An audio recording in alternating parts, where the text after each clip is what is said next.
265 people are confirmed dead in Colombia right now, and rescue workers are being blunt about something most of us don't want to hear. That number is not final. It's going to climb. Behind that statistic are entire neighborhoods reduced to rubble, families standing outside, collapsed buildings for 3 straight days, and a country trying to process the worst earthquake it has experienced in nearly half a century.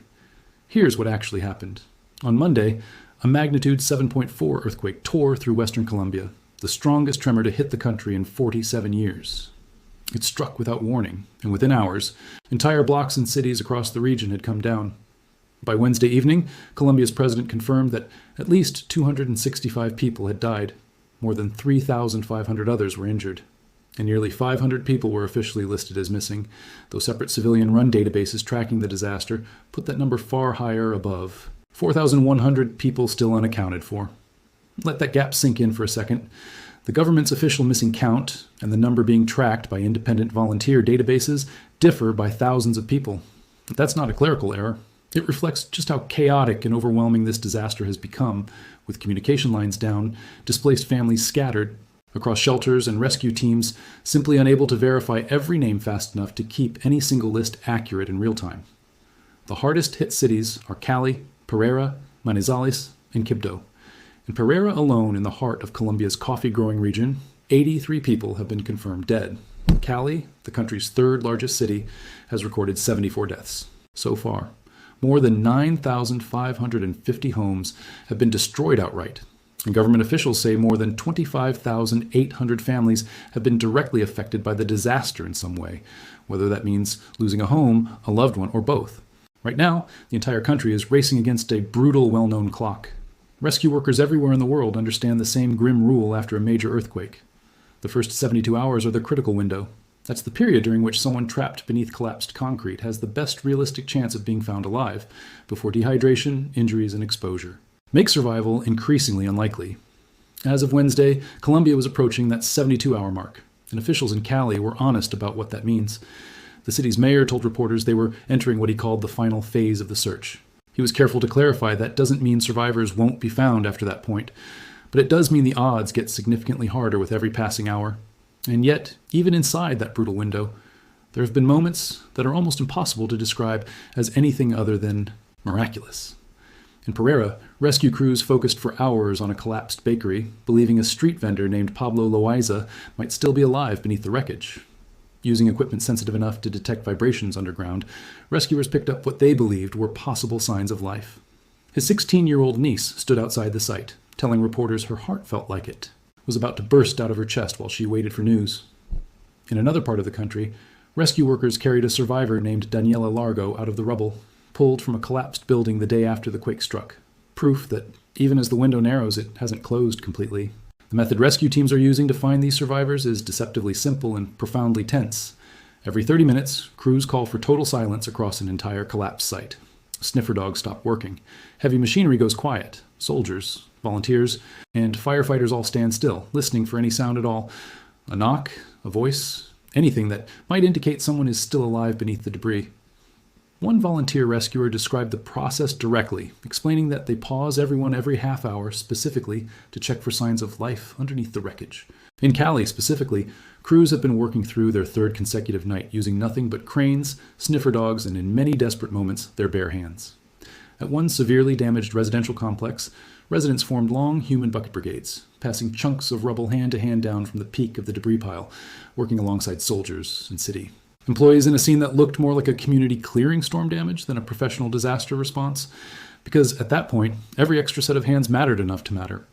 The human stories emerging from the wreckage capture just how suddenly this disaster upended ordinary lives. In the nearby store where she worked, one of countless small businesses reduced to debris in a matter of seconds. In Pereira's Providencia neighborhood, residents hauled furniture and salvageable belongings out of apartment buildings that engineers had already deemed unsafe to re-enter.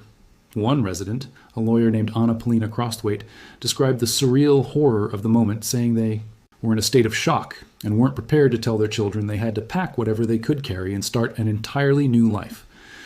That sentence carries the weight of what statistics alone can never fully capture.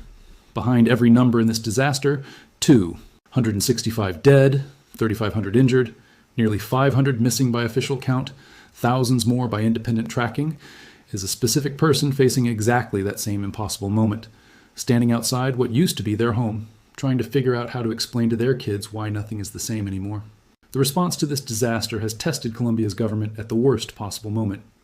The earthquake struck just as a new president, Abelardo de la Espriella, was navigating the earliest days of his administration, forcing his government to organize a massive nationwide emergency response almost immediately upon taking office. In response to the scale of destruction, the president has moved to declare an economic emergency, a formal step meant to unlock additional government resources and streamline the process of funding recovery efforts across the affected regions.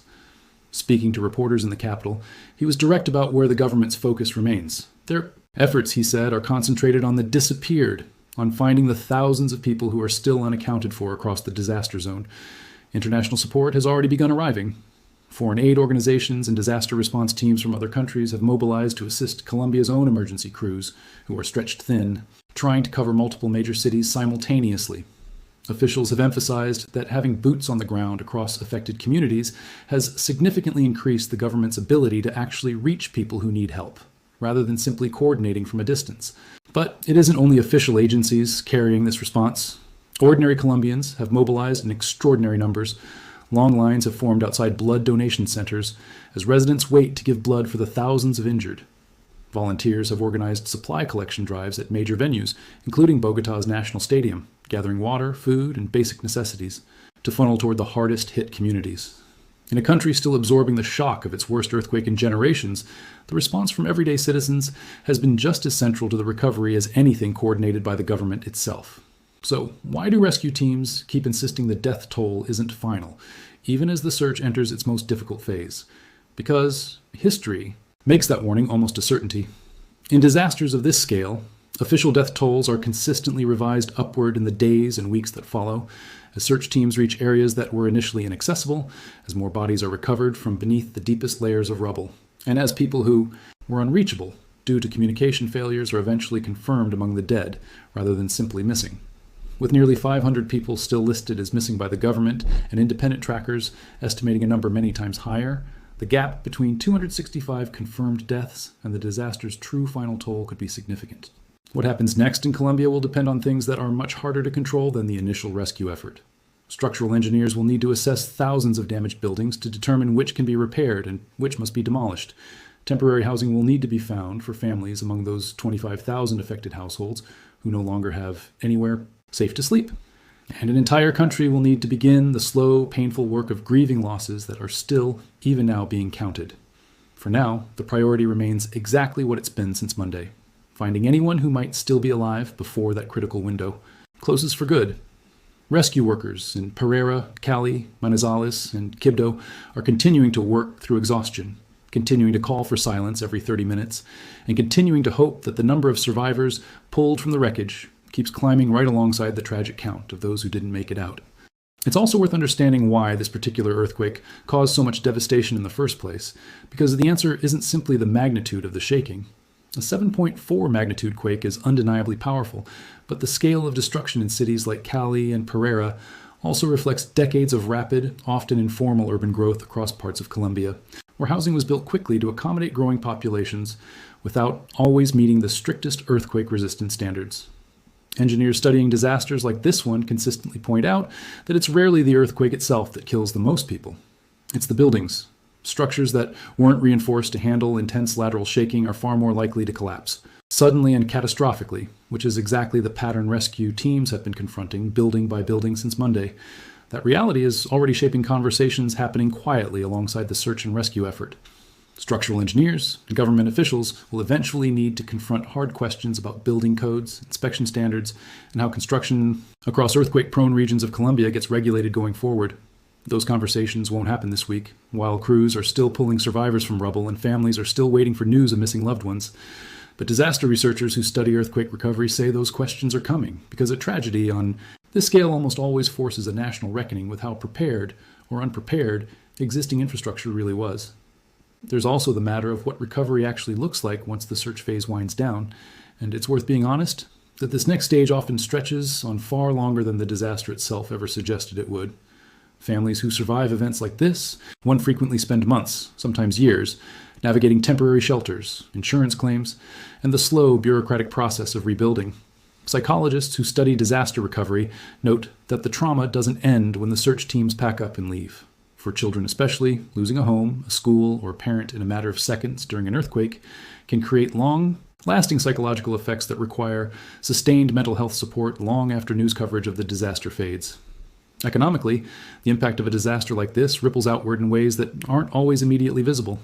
Small business owners, like the shop worker in Roldanillo who lost her store, or the countless other vendors and shopkeepers across the affected region, often have no insurance and limited savings to fall back on, meaning the earthquake didn't just cost lives, it wiped out livelihoods for thousands of families who now have to figure out how to earn income while simultaneously rebuilding their homes.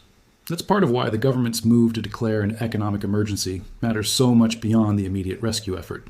It's meant to unlock the kind of sustained financial support that disaster recovery, as opposed to disaster response, actually requires.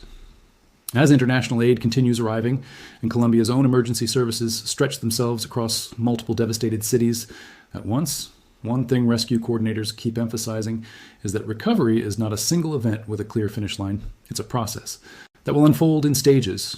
First, the search for survivors, then the recovery of remains, then the slow work of rebuilding homes, businesses, and a sense of normal life for communities that were fundamentally altered in a matter of seconds on Monday.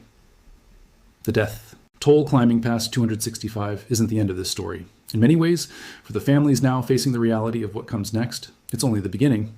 If this story affected you, take a moment to like this video and subscribe, because we'll keep following Colombia's recovery as new information comes in and continue covering the disasters and human stories that deserve more attention than they're getting.